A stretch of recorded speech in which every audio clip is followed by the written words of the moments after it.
Of all the cycling cleat systems that I've personally tried and used, Shimano SPDs are by far the simplest and easiest to set up.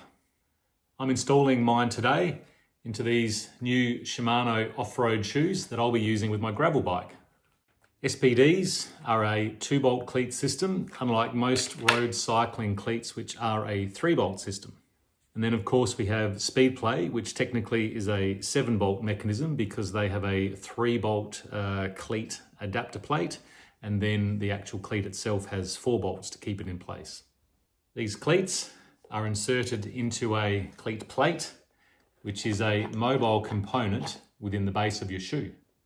You can see here how the cleat plate can slide backwards and forwards to change the final position of the bolt holes. If you take out the insole or footbed from your cycling shoe, generally you can see that there's not much holding the cleat plate in place. You can see here that there's just a little bit of tape being used. If I remove the tape, you might be able to see the cleat plate in place there. If I tip the shoe upside down, it comes out. So there's literally just this little bit of foam covered in this tape, holding the whole thing in place. You can see that no expense has been spared here in the production process. Let's just put it back together now, shall we? Now that we know how the cleat mechanism connects together, there are a few things to consider.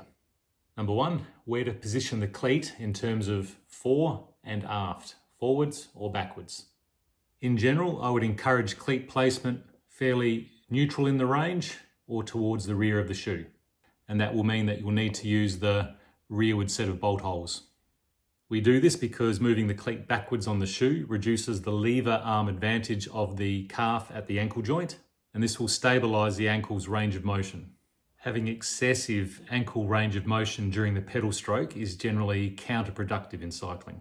Due to the gap you can see here on either side of that double washer, which is recessed into the cleat body, there are a few millimeters of play in the medial and lateral direction.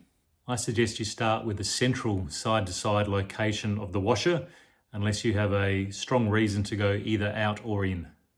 There is quite a degree of rotation available in an SPD cleat setup. This means that it's easy to accommodate both neutral feet, out-toeing feet, or in-toeing feet. Just remember though, if you have too much out-toeing set up with your cleat, then you are likely to have heel strike against the chainstay of your bike.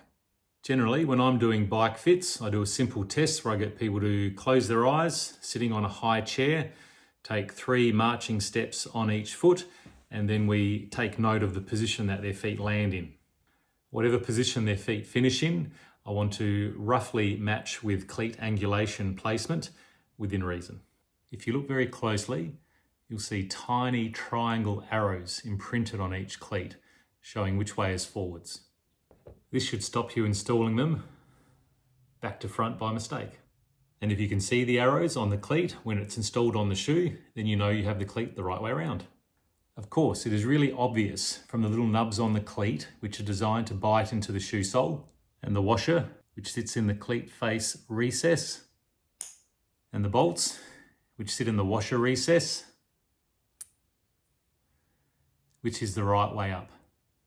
Once the cleat's been installed correctly, it is a very robust linkage system with the pedal, metal on metal, with very little potential for problems. They should last quite some time before wearing down and needing replacement. Happy days, happy riding.